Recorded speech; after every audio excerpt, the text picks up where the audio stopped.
think we can begin. We have a quorum. Good morning, dear friends. Today is the 21st of Cheshvan, the 8th of November. Of course, we start with very sad news, with the tragic and untimely passing of the former chief rabbi of England, Rabbi Lord Jonathan Sacks.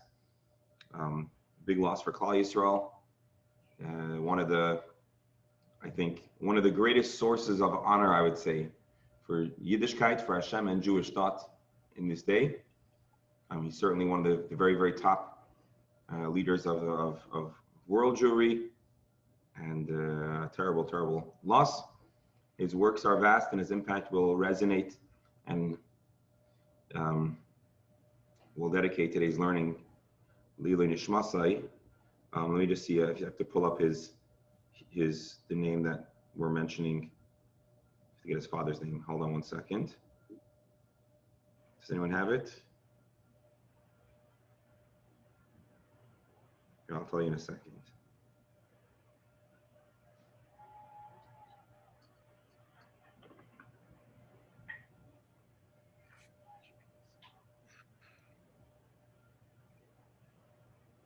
Thank you for your patience. Just got to find here. Rav Yaakov Tzvi ben David Aryeh passed away yesterday, Shabbos, the 20th of Cheshvan. We've been learning these last days the zchus, his healing, and his family should have nechama, and Klal Yisrael should have nechama. It's a big loss. So that is that. Of course, we're also we're also learning Lili Nishmas, Katman Leben Avram, month of Cheshvan, dedicated for his neshama. We pray, of course, for healing. Doctor, go ahead, please. I'm sure you're aware of David Feinstein passed away yesterday. Yes, you're right. You know what? You're right. He shifted to Feres Yerushalayim in Manhattan. The Jewish world. You're right. The son of Feinstein.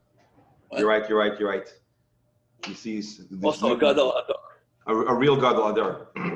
This news is coming. It's like too many painful events in continuation. So Friday afternoon, Erev Shabbos, when I saw the news, we were floored by it. And then Matzah Shabbos, you're right. We have to mention also Rabbi David Feinstein, the son of Rabbi Moshe Feinstein, considered a great, from the greatest poskim leaders in the Matzah Torah. And something that I'm seeing, which I noticed, but it was never brought to my attention, is that here you have somebody who's literally a great Rosh Yeshiva, a great posek, a great leader, respected by everyone. And I noticed it, but no one ever articulated. But now I see he never changed into the whole fancy rabbinic garb. He dressed with the same modest, simple manner, and truly a great loss. He was 91 years old, and Klal Yisrael better be creating new gedolim, because we're losing the very great people, two different worlds, but equally great and equally essential for the Jewish people. And indeed a great loss. And so we'll dedicate our learning as well for Rabbi Feinstein, his Neshama Shalom Aliyah, and his inspiration too reverberates and will reverberate presumably for all times, for Klal Yisrael. And it's appropriate that we're probably doing what both of these great Torah scholars would want for us to do in their honor, which is to study Gemara and study Torah.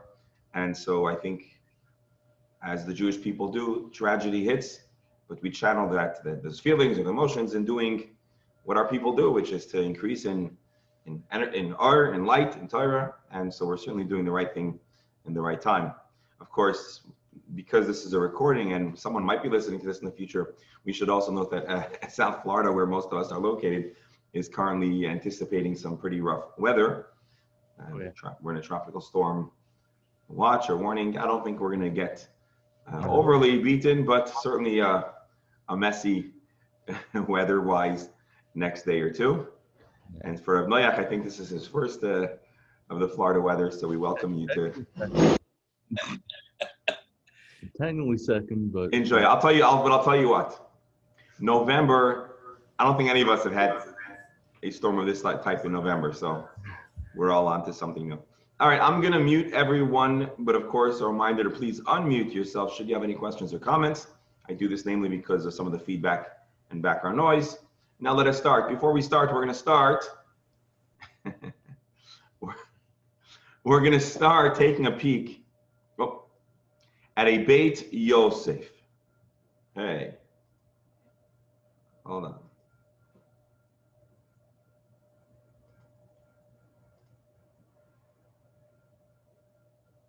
Y'all see the screen again? All right, so we're going to start by taking a peek at the Beit Yosef. So what we ended off last week on Friday, well, 2 days ago, Friday, we were talking about the big question of, can a person be instructed to sin to help one's friend avoid a greater sin? Just to recap, the end of the Gemara commented that if a person himself placed bread in the oven on Shabbos, and would that bread come to cook, to bake, he would be literally and absolutely in desecration of Shabbos. That individual is permitted to save themselves from the grave sin of baking on Shabbos. And by doing so, they're avoiding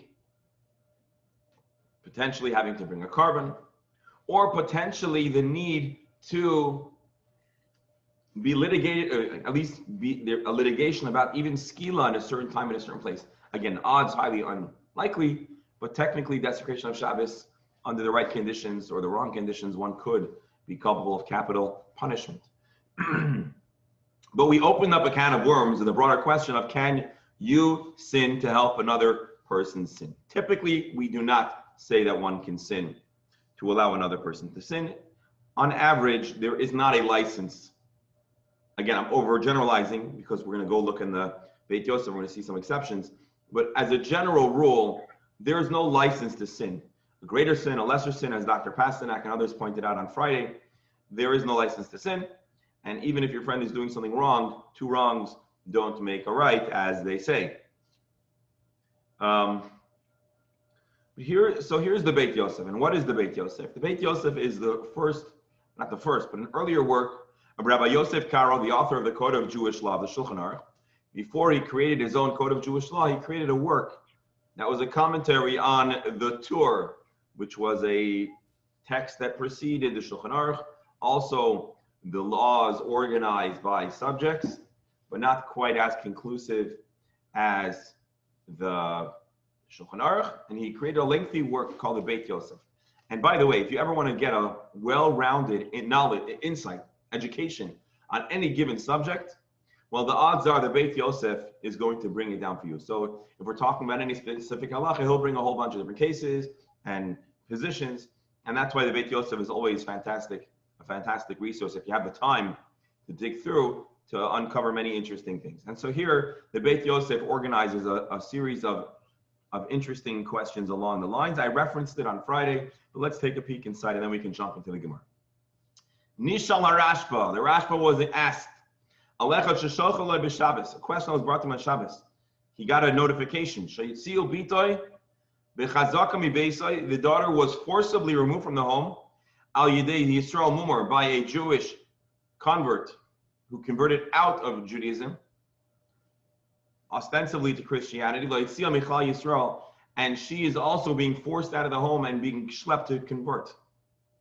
So im yasim l'derech ba'amav, is allowed to go on the road on Shabbos, pen yafchidu lahamir, and maybe he'll have a chance to scare away this kidnapper. I think if you read between the lines, it's not quite a kidnapping, but some kind of forceful coercion or manipulation. Can the person even travel to the extent where they're desecrating an important Shabbos principle, which we'll discuss down the road, which is called tchum? As you may or may not know, on Shabbos, not only are you not allowed to carry, but you're not even allowed to walk a certain distance outside of city limits. And so according to the opinion that the distance is a measurement of 3 parsaot, 3 parsang, whatever exactly that is, would they be allowed to do that? Because then they would be desecrating Shabbos in the biblical concept of going out of the tchum, out of the city limits. Maybe you can even carry some kind of documentation or paperwork to scare off this situation. So midachina misafek zeh a Shabbos. Can you desecrate Shabbos on the small suffix? to save this person spiritually. Just as we do permit desecrating Shabbos if there's even the slightest chance that will save a life. So just to recap, if a person life is in jeopardy, or there may be somebody that is surviving, let's say, under a pile of rubble, are you allowed to get a bulldozer and desecrate the Shabbos? Absolutely. It's the question, even though there's only a suffix, the person may not have survived. There may be no survivors. So can we apply the same principle and desecrate Shabbos to save a person spiritually? V'hashiv hadavar tzarich Talmud. He said this is something that really needs good research. My instinct says the Rashba is that we cannot desecrate the Shabbos to save a person from an Avera. If you Amru, and he quoted our Gemara in Amrim la'adam amoy dechatei b'shvil she'yizkeh chavercha. We do not tell a person get up and sin so that your friend will benefit spiritually. Even a smaller, minor prohibition we're not going to permit, so as to prevent the person from a greater Avera. As we say in the Meseches Eruvin,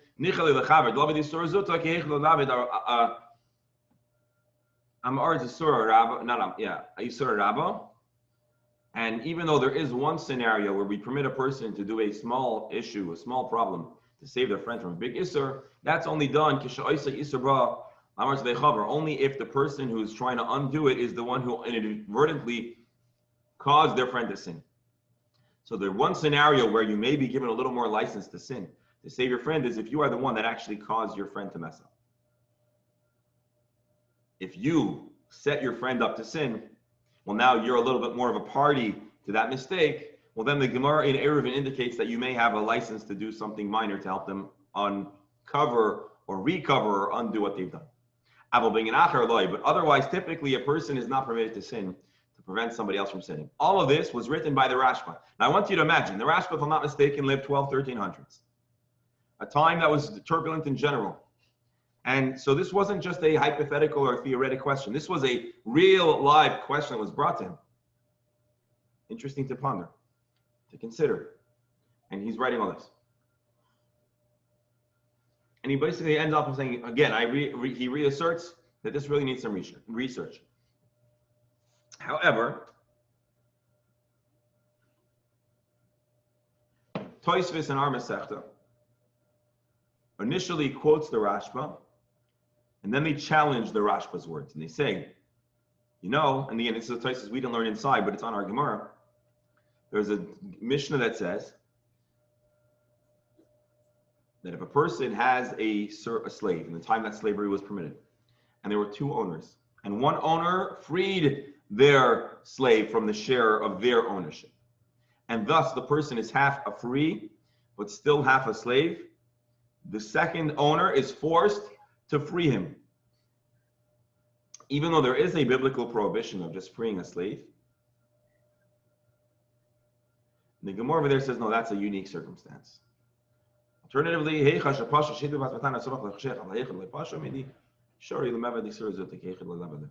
then he says, maybe if the person did it intentionally, we're not going to save him, but if he did it by mistake, we certainly would want to save from him.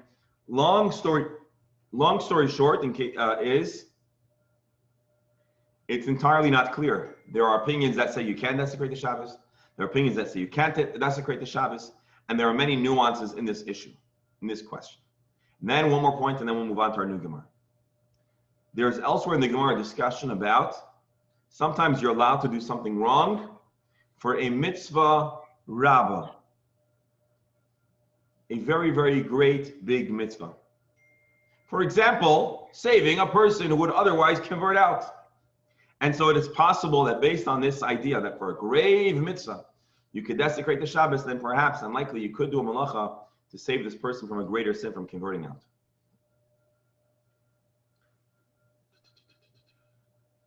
Anyways, so that's a lengthy harichas, somewhat paraphrased, around this very, very serious and painful question while saving a person who's in jeopardy of converting out. The Rashba does not seem to be in favor of it. However, the Tosfos indications is at least more open to the idea. And remember, the Rashba lived most of his life in Spain before the Inquisition. life presumably was less challenging. The rabbis of Tosfos lived in Germany and France during the era of the Crusades and beyond, which they were probably much more familiar with forced conversions and the like.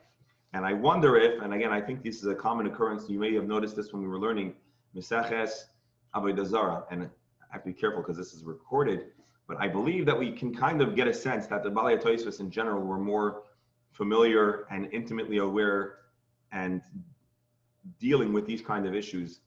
And it sometimes is reflected in their writings, both in Masechet Avodah Zarah, and I suppose in our Masechet as well. There's another question that's brought over here, which is, there were once a bunch of, I think this is the case, a bunch of Jews were gathering to daven, and they only had 9 men for the minyan. I think this is what he's talking about. And one of the rabbis freed a slave, which you're not supposed to free a slave willy-nilly, according to Jewish law. And he freed the slave so that he can now be a part of the minyan. And they said, are you allowed to do something that's not appropriate in Jewish tradition in order to accomplish something else? Do 2 wrongs make a right, or is one wrong going to be allowed to fix another problem? And the answer there, if I'm not mistaken, is that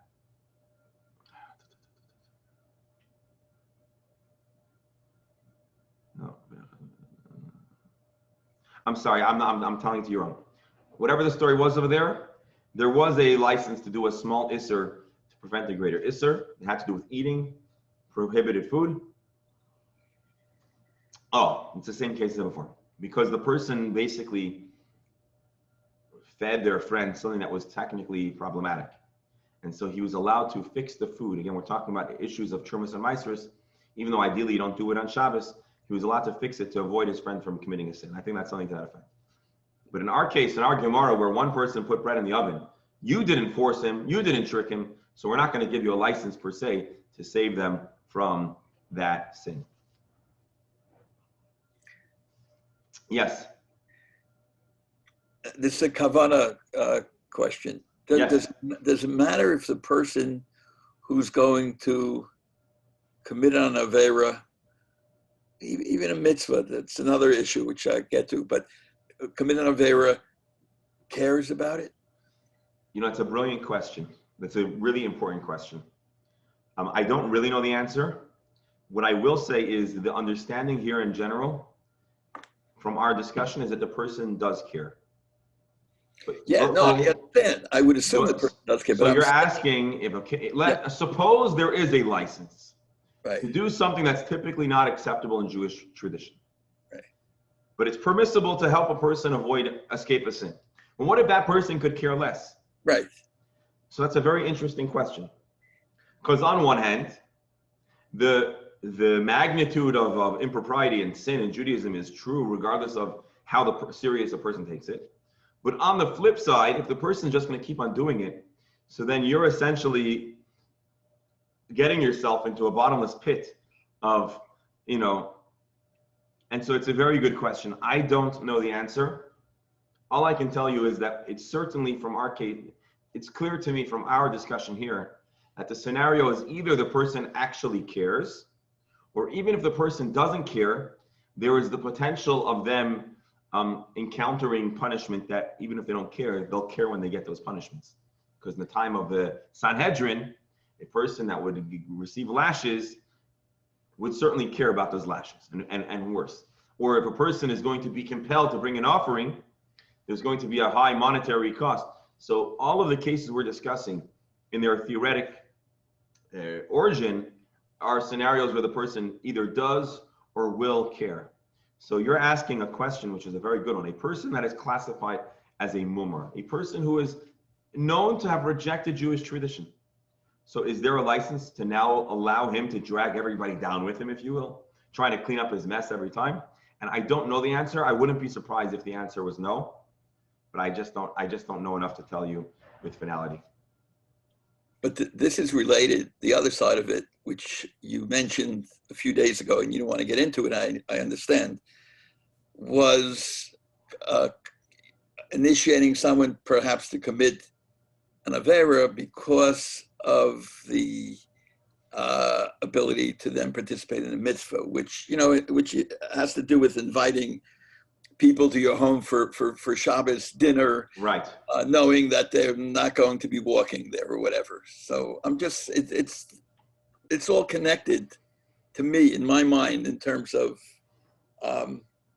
whether it's Aveira or mitzvah, that at some point it would seem that it would be, you have to weigh the scales and also throw into that whether or not the importance to this person, the knowledge is just a tinok nishmat, that it doesn't have any idea what's going on, or whether the person does, and you might perhaps behave differently towards those two categories of people. Just as an aside. Doctor, do you have any training as an attorney? No. Because this would have been a very good cross-examination where you caught me, because on one hand, I indicated that maybe there's room to invite somebody for Shabbos, even if they'll be desecrating the Shabbos, which indicates that even if the person doesn't care, we'll still invest efforts to bring them back, if you will, or to spare them from sin. And now I'm saying that my sense is, although I don't know for sure, that would not be the case. And that was a very good line of questioning. But my defense attorney would come back and have a pretty compelling response as well. So here's what I understand. I'm kidding. Obviously, I'm framing it like that, but it's a very good point, and I'm glad you brought it up. I think there is a distinction here between undoing a sin, which then if the person doesn't care, I don't know, and generally bringing the person back to a lifestyle of Jewish practice. So if the guy doesn't care and all you're doing is helping him clear the score, help him avoid a fine, or you're helping him to avoid a sin on his, if he doesn't care, then how much can you care? How much should you be compelled to care? But if your opportunity is not just to help them deduct a sin from their tally, but to actually, you might have a chance to help them entirely upgrade their Jewish practice, I think there may be a distinction in that regards. And that's why it is interesting that the Tosfos brings and the Beis Yosef brings the case of desecrating Shabbos to bring a person back in the same conversation as sinning to do another person's sin, which brings me to my final point, which is there are a number of subcategories in this discussion. Can you do a sin to undo another person's sin? Can you do something that's technically discouraged in Judaism to facilitate a mitzvah? And can you do a sin which is going to save a person from being entirely lost? And then we could really probably divide them into 3 or maybe more categories, and each one has its own conversation. The reason why I introduced them all here is because I thought it was very interesting. Hence, I thought it would add, at a time where the Gemara was very technical, I thought it would be interesting to examine a part that we can actually relate to in our experience. So your point is I'm glad you made it, and it's an important point. I think the distinction is helping a person avoid an individual sin or bring the person back. So let's say a guy I don't use the word maliciously, but he's intentionally putting bread in the oven on Shabbos, and that's wrong, and you're going to go take it out. Well, if he doesn't really care, he'll just go and do it again. So then there's probably no point in you having this kind of, relationship and this role in that situation. Whereas, on Shabbos or other cases but it's very delicate, because even the discussion that I said about Shabbos, it can be taken too far, and it can be taken to a point where it's in not acceptable. And I'll take one more minute and talk about it because it's interesting and because you brought it up. What sin are you committing by allowing a person to come to your house on Shabbos if they might be driving? So you're not sinning. You're not desecrating Shabbos. The other person is desecrating Shabbos. What you're doing is called bifnei iver loisiftein michshol. You might be setting up the other person to mess up on Shabbos. Because if you invite a person over for Shabbos dinner and they drive to you, well, had you not invited them, they wouldn't have driven to you. Now, the counterclaim is, well, they wouldn't have driven to me, but they would have driven to McDonald's, or probably they would have gone somewhere nicer for Shabbos dinner, but, they would have driven somewhere else. So they go to the movies. So you didn't cause them to drive. You just helped them drive to a place that eventually might cause them to experience Shabbos in a better way. But actually, I'll tell you what I've been told by different poskim is And again, I'm not giving you a final psak. I'm not telling anybody how they should practice their life. But typically, it's easier to invite a person to your house if they are within walking distance. Because even if they drive, you are not being machshel them. They chose how they're going to get there, but they could have walked in. So over there, it is much easier to invite a person, even if you think they'll probably end up driving. If they're going to drive from a distance that's impossible or implausible to walk, well, then there are many poskim that say you have to invite that person to stay over for Shabbos. Right. If you invite them to stay over for Shabbos, even if they're not going to, you have thus given a remedy and an avenue where Chilul Shabbos will not happen by virtue of what you're offering. And then if they choose not to, that's their decision. But even this whole scenario is only potentially acceptable because a person, especially the doctor used the word Tinok Shenishma, a person that was never exposed to Yiddishkeit, you can't expect them to know what Yiddishkeit is or to find value in it if they don't experience it. And there's no question that one of the very beautiful experiences that Judaism has to offer, or many people would agree, is the experience of Shabbos and everything that it entails. And so that's the conversation. I'm not telling you there's a consensus. You will certainly find rabbis and poskim who don't allow it. You'll find other rabbis that do allow it. And then actually, I'll just add one more thing because you're going to probably someone's going to bring it up anyways. It brings to the issue of driving to shul on Shabbos. Should you encourage people to drive to shul on Shabbos? No. Chabad in general has a reputation, and it's half true, that they are permissive of driving to shul on Shabbos. And by the way, I hope no one in this call takes that as a license to drive to shul on Shabbos. That's not at all what I'm saying. What I am saying, however, is that Chabad strategically chooses not to regulate and to be a detective and to inspect how people get to shul. The belief is, let people come to shul, don't turn anybody away, and inevitably people are going to upgrade their Shabbos observance. However, there are many Chabad shuls who I believe correctly so will close or put a sign in their parking lot so that they're not formally encouraging attendance. But if a person chooses to drive, we're not going to have an inquisition and we're not going to call them out for it because this is probably the best pathway towards an upgraded Jewish life, and therefore we'll have that neutral kind of approach to it.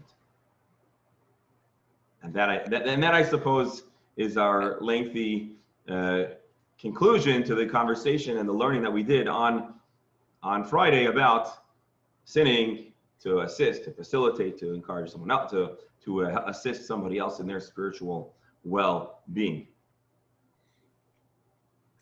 By the way, I've been to 2 Chabad shuls. Mm-hmm. That really surprised me, especially the first one, which was in Atlanta, which had a big parking lot and a big sign, but it wasn't roped off and plenty of cars in the parking lot. Okay. So there was a sign, but it wasn't roped off. The sign said don't park. Right, saying Shabbos, you're not allowed. And the reason, clearly, and another one in Florida, and the reason in both cases, they were shuls that were on main roads, and if you, for whatever reason, didn't know that you're allowed, if you couldn't park there, and you were even coming intentionally for the first time to shul, I'm not talking about a Friday when they could close it off afterwards, but let's say someone's coming Shabbos by car because that's what they do. There was no place else that they could possibly legally get a parking spot for a half a mile. Right. Nobody would say. But I'm just saying, I found. So is it possible that those people park before Shabbos? Like I know if you come to our shul, you would see our people parked before Shabbos, but they didn't. In other words, they could have fine if they really didn't want people to come. Mm-hmm. Okay, they it would be closed off at some point. Afterwards, and there were plenty of people. The big, very big. Right. I'll just tell you one thing, and then we should probably take a peek at some of the Gemara. Yeah. It is possible that there would be a zoning violation if they would close their parking lot. So they may be mandated technically to not close their parking lot. But it's an interesting question. It's a complex issue. I just brought it up because I figured we'll bring it up anyway, so you might as well. Some things are good to just. By the way, I saw it as a very positive thing in terms of kiruv, so I didn't. Right. Okay. And anyway, Beautiful. I was staying right across the street, so I saw how many there were. Many. I mean, obviously, like it's true of several Chabad shuls, depending on where they are, that they get quite a turnout by car. Yeah. Yeah.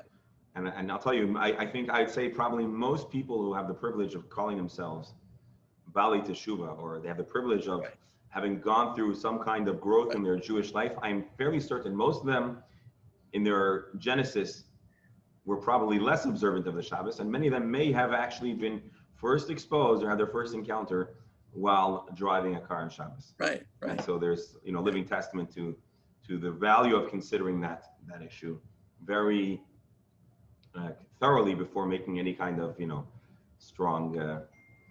Doctor, I'm glad. Thank you for prodding and for allowing this conversation to unfold. I think it was good to have that at this juncture. Yasher Koyach. And now we're going to ask a question. Yeah. Now we're going to get into a question that's or an issue in the Gemara that's going to seem, well, it's not going to seem, it's highly technical and more mind exercise. So what I want to do is I'm going to read the Gemara, I'm going to ask the question, I'm going to skip to the final answer, and then we'll go through the whole dialogue, because at least I want to make sure that we see the answer, and then we can go back and see the whole thought process or the whole development. So our Mishnah talks about a series of scenarios where two individuals are standing on two sides of a doorway, if you will. One man is standing in the outdoors, in Times Square, in the public domain, and the other guy is standing inside in his home. We're calling, just for clarity's sake, we're calling the guy standing outdoors the ani, a pauper, poor man, and we're calling the guy inside the homeowner. But those are just common scenarios where you have one guy standing inside, one guy standing outside. And we went through 8 different possible arrangements, 8 possible scenarios where they are handing stuff to one another or moving stuff from where they're standing to the inside or from where they're standing to the outside. And in a number of them, the individuals are culpable, have considered to have desecrated the Shabbos. Namely, if one person picks something up from the domain they are in and pass it over the doorway and place it down in the other area. Now the Gemara is going to ask an interesting question, which goes back to the technicality of what is considered a private domain, what is considered a public domain, and more precisely, what does it mean to take something from its resting place and put it down in its new place? We'll see the text of the Gemara. The question, I think, will be fairly understandable, and then we'll skip to the final answer, and then we'll go through. The poor person extended his hand, took the item from the public domain, extended his hand, and placed it down into the hands of the Baal Habayit, placed it into the hands of the homeowner. So the Mishnah says, the pauper, the guy standing outside, is chayv. Oh, Rabbi Steinsaltz gives the summary. Let's just read it. When one placed an object into the hand of the homeowner, or when he took an object from the hand of the homeowner, in those cases, we learned he is liable to bring a sin offering. So the guy is standing outside, he placed something into the hands of the homeowner, or he took something out of the hands of the homeowner. In both scenarios, he has desecrated Shabbos. The Gemara asks a resounding question. It's going to keep the minds of the Torah scholars and the rabbis of the Gemara busy for many, many lines. How could this be? How could he have been considered to have desecrated Shabbos? Ba'inon akira v'hanacha. To be considered to have carried something, you need to uproot it, dislodge it, lift it up. V'hanacha, and place it back down. Meyal gabe makim arba al arba. It needs to be placed on a space that is the minimum size of 4 handbreadths by 4 handbreadths. So, Mark, give us the math if you don't mind. 9, 10 and a fraction, 11 inches by 11 inches. But for 4, well, if you're 3 inches for tefach, so about the 4 tefach 12. So right? 9. Well, I was doing, if there's a fraction, I was figuring. I do it. Okay, something under a foot by a foot, a little smaller than a foot by a foot. But you need a proper space to be considered picking it up from somewhere and to put it down somewhere. And a space that's smaller than this size, imagine a small tile size, it's not really considered being resting there. So let's say you have an overturned vase. Imagine So an overturned vase isn't quite considered the ground of a rishus hayachid, a private domain or public domain. I'm explaining this very loosely because in the end of the story, halacha is very, very complex on this subject. But the Gemara understands that in order to properly carry on Shabbos, to properly move an item from one place to another, it needs to be the minimum size of 4 handbreadths by 4 handbreadths. Said who? Since when? So let's read Rashi. Because then putting it down is considered put down. Think about it. When you're dangling or when you're balancing something on a little, on a little pole, that's not considered putting it down. It's going to get knocked over. It's not stably placed in a location. I think that's probably what Rashi's saying. And Akira, it's not really considered being dislodged because it's not settled to begin with. And what's the issue? The average human being does not have a hand that's approximately a square 10 by 10 inches. So look, maybe in the NBA you have individuals that get close to it. I don't know. Or if someone has some kind of, but typically the hand is not that. And so being that the item is starting off in somebody's hand, and you took it from them, or you placed it down into their hand, since when is placing something into a hand or taking something from a hand as if you placed it on the ground? And so therefore there should be a loophole that you haven't desecrated the Shabbos when you're placing something into somebody's hand. But clearly our Mishnah says you have desecrated Shabbos. So our Gemara wants to understand what's the mechanics, what's the science of a hand? How is a hand considered resting on the ground? This is not very different to the conversation that we had previously, which was also about a hand, but it was a different question. There we said, what is the technical status of a hand? But that's when the hand was outside of the place where the body was. Now we're saying, even if your hand is attached to your body and your hand is in the same domain, but just like when you put down the loaf of bread, balancing on a little post, it's not considered really putting it down on the ground. Well, putting it into a hand is the same thing, or should be the same. That is the question of the Gemara. In order to understand how this works, the Gemara is going to go on and bring, I have to go back and count, maybe 10 or 15 different proposals of who is of the opinion that a hand is considered attached to the ground or part of the ground, and why. And we're going to review a whole host of different conceptual halachic issues about Shabbos and carrying. They're all important, they're all interesting, and it's worthwhile that we go through it. But because I don't want us to get totally confused, I want to go to the bottom line first, and then we'll go back. So we got to scroll a bit.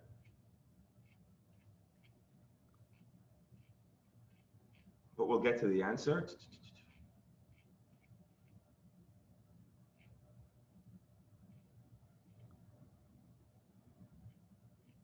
Let me see, I maybe gone too far. Yeah, I did go too far.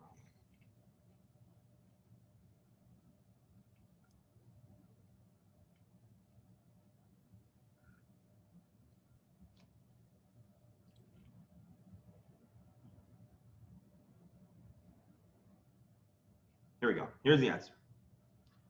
So how does taking something from a hand or placing it into a hand cause you to be in a technical breach of the Shabbos protocol, the Shabbos law? Here's the answer. Amar Rabbi Oven. Amar Rabbi Eloi, Amar Rabbi Yochanan. Rabbi Oven, quoting Rabbi Eloi, quoting the great Rabbi Yochanan, who we learned all about him in Maseches Brachos, great rabbi of Israel. Zorak chayfetz v'nach b'toich yadei shel chaveroi chayiv. If you throw something and it lands in your hands, in your friend's hand, you're chayiv. It's as if you have caused an object to go from one domain to another. That's the law that they taught. My kamash malan, what's the chiddush? What are we being taught? What's the principle? What's the foundation? What's the foundational concept of how a person could be chayiv if you play ball? Dr. Hammer, obviously not a basketball. Right, it's small. But if a tennis ball, let's say, so why are you chayiv? Or no, my kamash malan, what's the halachic principle here? Yadai shel adam chashuv alai k'arba al arba. The bottom line is, in the halachic perspective, in the eye of halacha, a hand is considered like 4 by 4, although a hand is not. Amar Rabbi Yochanan Chad Zimna. Didn't Rabbi Yochanan once say, when is a hand considered daled by daled? When is it considered a significant space? When he deemed his hand significant by lifting or receiving something in his hand.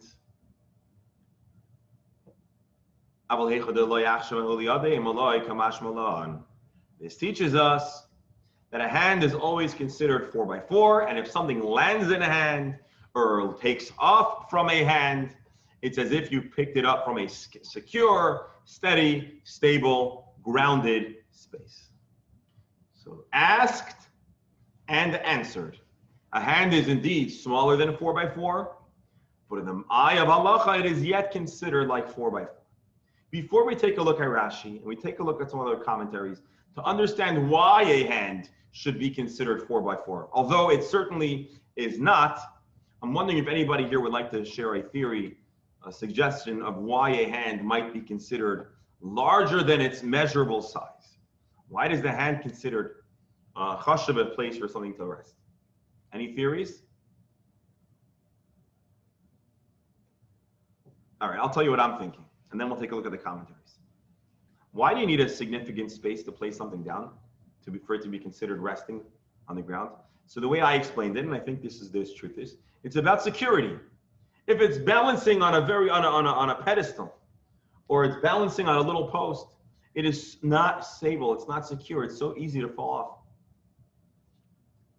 When you're holding something in your hand, the human hand is one of the wonders of Hashem's creation. It's created with such precision and such detail and the ability and capacity to do many wonderful things with it. And one of the things we are pretty good at doing with our hands is securely and firmly holding something. And so although typically a small space cannot comfortably secure an item, our hands do a fine job securing that which is placed into it and that which we're holding into. Not that we never drop things, but because the hand is not simply a flat space and therefore it needs to have a certain amount of surface space, the hand, by virtue of its design and its ability to secure that which is within it, it's considered 4x4, meaning it's considered a secure and a comfortable place to place something down. This is my understanding. I'm certain that I didn't make this up. I just don't remember where I saw it. It's probably based on the understanding of Rashi, but I think that's common sense, and we can all get behind this idea. Let's see Rashi. No Rashi. Let's see if any other commentators.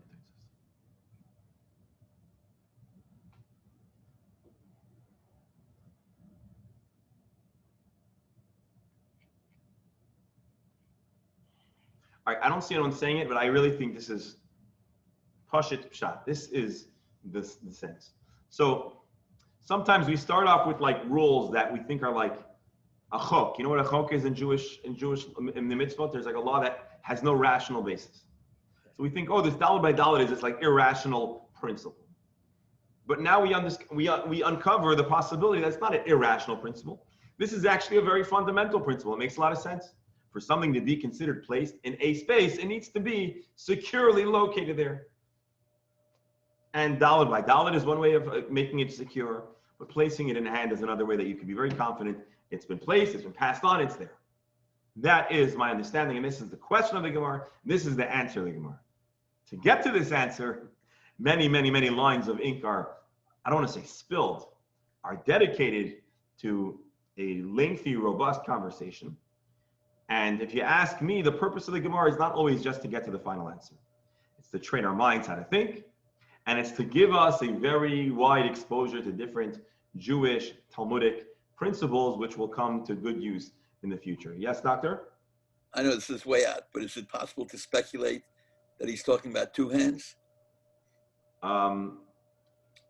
Because then it sort of gives it more stability, and it would also still be within the requirements of the numbers to understand why it was so great. At least it's closer to two hands.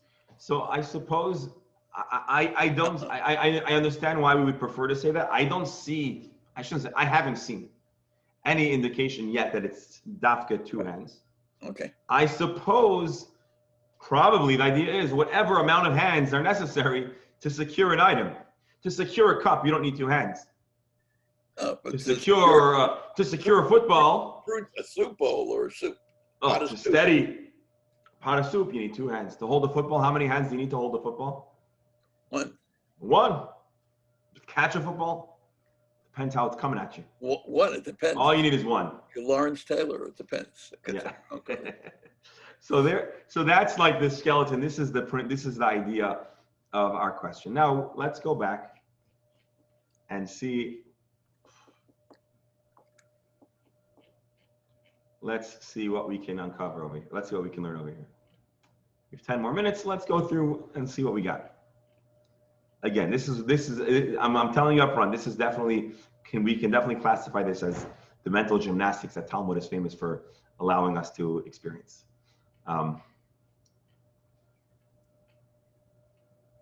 right, let's just go back to that line again. You stretch out your hand. Why should a person be culpable to have considered moving an item from one domain to another if it was placed into a hand? We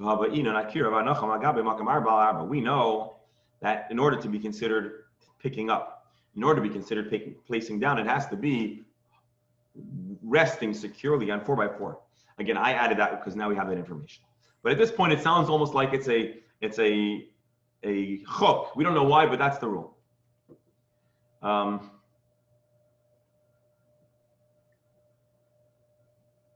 Tosfos actually makes this point, not in so many words.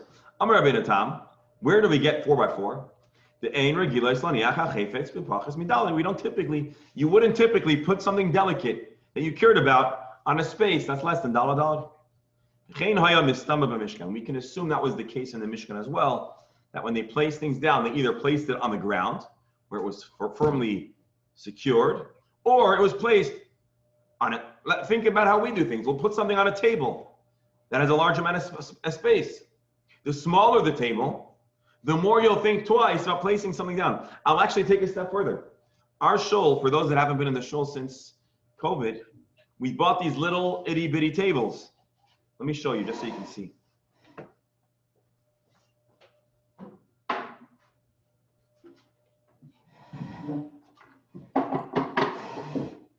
To help encourage social distancing and to assist in delineating each space, and because there was plenty of space, we bought these cool little tables.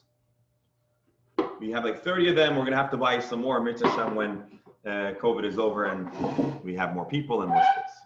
So this table, I would speculate, is probably, again, you can't see it and it's hard to gauge from here, but I would speculate it's probably 2 feet by 1.5 feet or 2 feet, something like that. I don't know, 2 feet by 1.5 feet. 21 by 15, I think is what it is. Oh, see, Mark, I hope you don't mind that we depend on you a lot for all of our engineering and technical matters. You see, so tell me again, 15 inches by? I think it's fine. I can go measure. I have a similar table. I can measure it. And just tell me whatever you said. It's okay. We're not going to hold it against you. 15 by 21. Okay, so my guesstimation is not perfect, but you got the point. It's more than 4 hand breadths by 4 hand breadths, right? That we can say conclusively. But even these tables, we'll place stuff down on it, but I've seen many a coffee on those tables not survive the day.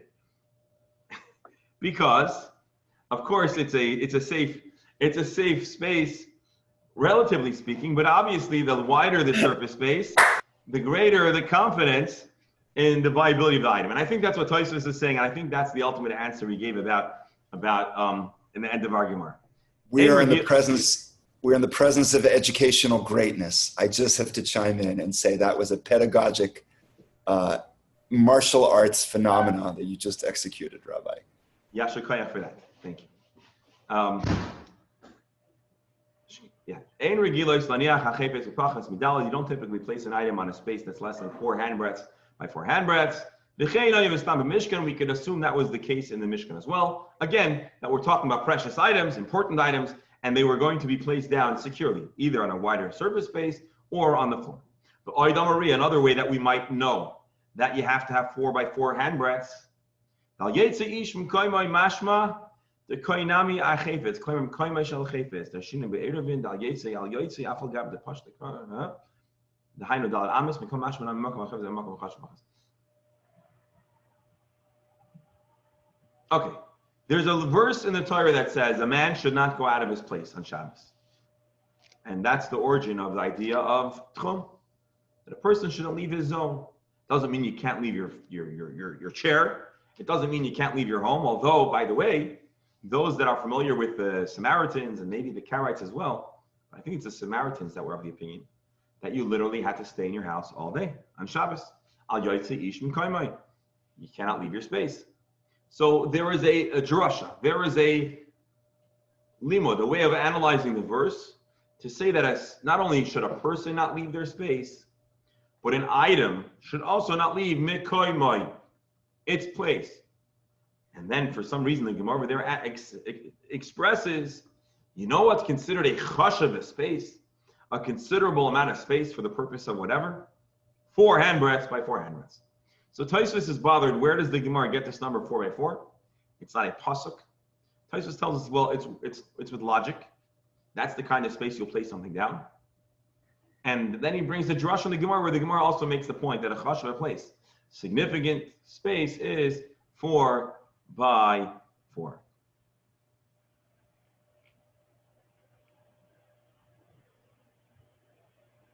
And as you can see, this is a big issue in the Gemara. Rambam, where is this text from? Probably on the Mishnah. Could it be? No. Ramban, I'm sorry, I knew it was in the Ramban. Nachmanides. How do we know 4 by 4? Pirish, Gemara, Gemirila. They had a tradition. Haki, Umikroya Leislan. We have no verse that teaches this. There's no Mishnah or Braisa that explicitly says that you need 4 by 4. And the Gemara later on indicates that there was no absolute proof. This was the tradition that the rabbis of the Gemara had. And so there you have it. It's funny. This is a solid question. It launches 2 pages of conversation. But the Ramban says, and essentially Tosfos says as well, we don't have an absolute proof that this is necessary. It's common sense. So bottom line, why are you considered culpable for carrying on Shabbos? If you place something into a hand or take from a hand is so small, it should not be considered a makom chashav. It shouldn't be considered placed down. Amar Rabba goes for the first shot. Why are you culpable? Hamani, this must be according to a very specific opinion. The opinion of the very great Rabbi Akiva. The Amar, what is Rabbi Akiva's opinion? There is no need for a whole space, 4 handbreadths by 4 handbreadths. As a matter of fact, something can be considered resting on the ground, even if it's not resting on anything. Ready for this? Rabbi Akiva appears to be of the opinion that even if something isn't resting on anything at all, it could be considered resting on the ground. Let's see how you could ever say such a thing. It's not. Wow. There's a Mishnah. It sounds unfathomable. We'll see the example and we'll understand. Hazorik, again, this is where we're really learning the concepts, the theories. Hazorik mishus hayachid, rishus hayachid. Let's say Dr. Hammer wants to throw something to Dr. Pasternak. It technically can't work because your balcony, I'm just trying to think, your balconies don't face each other. Right. But okay, so we're gonna have to change. Imagine Sharon, that also wouldn't work. Okay, whatever. 2 people have a rishus. Of the building, he saw something to me. Oh, actually, you're right. Mark and I have the best shot at this. Okay.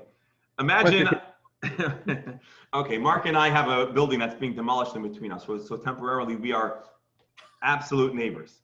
So suppose I want to throw a football. We want to play catch, and I want to throw a football from my window to your window. Hopefully, your window's open, or your door, right? Because actually, I'm going to be throwing to your door. Okay, just so we're clear. So if I throw something, essentially what am I doing? I'm throwing something from my private domain. It's going to end up, God willing, because my hand is, you can't imagine, I've got the best hand in there. It's going to end up in your private domain. But in order to reach there, it's going to pass through another domain. Imagine it was a Rosh Hashanah. Imagine they open a big shuk right in the remains of the Taramina. I'm sorry, in the remains of the Biltmore. So essentially what's happening is my football is leaving my private domain, traveling through the airspace of a public domain, and then arriving in your private domain. That's what Rabbi Akiva is commenting. If I throw something from my private domain to Mark's private domain, or there's a public domain in the middle, are you culpable for causing an object to be carried from one domain to another or not? On one hand, the item started in a private domain and ended in a private domain, so why should I be culpable? But on the flip side, I caused my item to go from a private domain into a public domain, and then it ended up in a private domain. So Rabbi Akiva says this practice is prohibited. You have desecrated the Shabbos. You've put an item into the public domain. But the sages say you are actually patur. You have not desecrated Shabbos in the most severe form. Obviously, this is not an encouraged practice. As we commented, patur doesn't mean good, go do it. It means there's no skila, there's no carbon maybe. Okay, so. Is this because didn't we learn in Rishus Harabim it only goes up so high, as opposed to Rishus Yachid goes to the sky? Very good. Mark, the Gemara is going to think of everything. But I want to take it slow because otherwise we're never going to get through this. Where's your vacuum? Small At this point. It's in my closet. You'll see one of the shelves. At this point, we're making an assumption. That we don't know what Mark just said. But what we do know is that if you throw something from a private domain through a public domain, you're chayiv. Why are you chayiv? So before we even see the answer to the Gemara, Rabbi Akiva seems to be saying when something enters into the airspace of a public domain, it's in the air, but it's considered it's on the ground.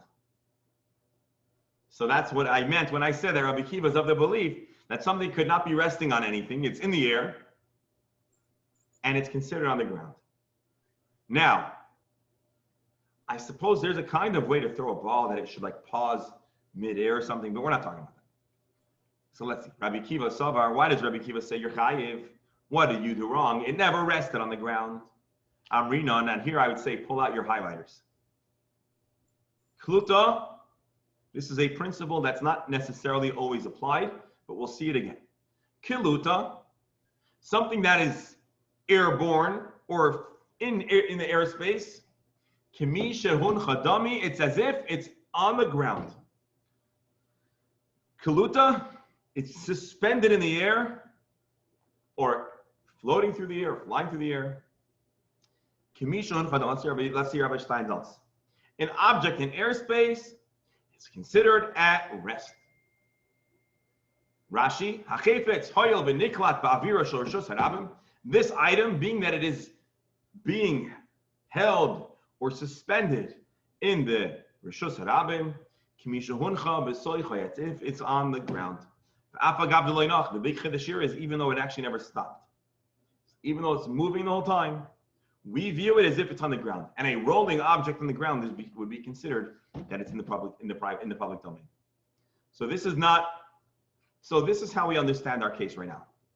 Why does our Mishnah say that you're chayiv if you take something in from the hand of a person that's holding it? We don't know the final answer, which we already know. It's because although it's on a wobbly, small hand space, and your hand is truly not considered a chashuv, a place to put something down, but we just imagine it's in the air, but it's really on the ground because that's Rabbi Akiva's opinion. And the rabbis say no. That's answer number one.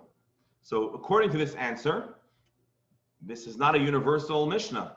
According to this answer, the Mishnah is only talking according to a minority opinion. Again, it's the great Rabbi Akiva, but it's being presented here as a minority opinion. Of course, this is not going to be the standing answer. The Gemara is going to refute it and suggest another answer, and then refute it and suggest another answer. And what we're going to gain by this process, God willing, and I hope you'll tune in tomorrow, is we'll learn a lot of very interesting scenarios, a lot of interesting analysis and conversation, discussions. I would like to thank everybody who's here today for joining.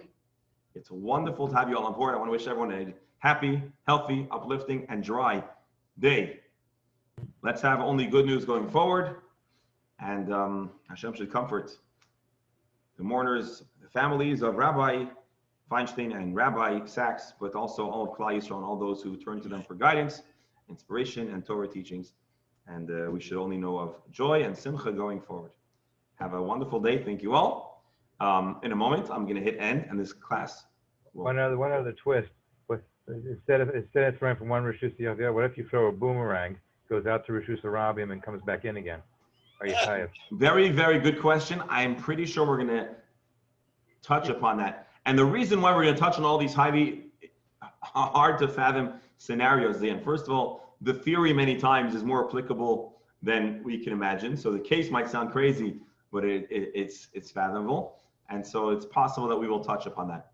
Actually, we already did touch upon it. I'll tell you. The Gemara asks about if you stuck your hand outside and pulled it back in. And ultimately, there was a question, right? I went through it fast, but the Gemara asks, even if you say that you're exempt for doing that and you can withdraw your hand, maybe the opinion that says you can't withdraw your hand is talking about withdrawing your hand in another private domain. And so it's quite possible if you throw a boomerang into the Rosh Hashanah and it comes back to you, it would be acceptable. But if you throw the boomerang and it ends up in another private domain, well, that's the case of our case. But that's also what was discussed now. Bottom line, I don't know. I'm just telling you that the Gemara seems to have addressed at least something similar to that. But didn't you tell me a few days ago that you're not allowed to throw on Shabbos? Indeed, you're not allowed to throw. He asked a unique situation where you threw it and it came right back into your house. So is But that you still threw it. Good. That's why I'm saying I don't know. I don't think it's actually okay. All I'm saying is that the Gemara had discussed the possibility that there might be exception. There's many reasons why it still would not work, but we're gonna have Shkoyach Mark, Shkoyach Alan. Thank you everyone for joining. Wish everyone a wonderful day. Hope to see you all tomorrow. Again, I'm gonna end this link right now, and then Shalomber will restart it. And you're welcome to study today's Chumash. And if you'd like to study Chumash, and you can come today, but you can't come every day, reach out to Shalomber, and he'll add you to the how do you call it? To the broadcast. So have a wonderful day and Shkoyach again. Thank you. Oh.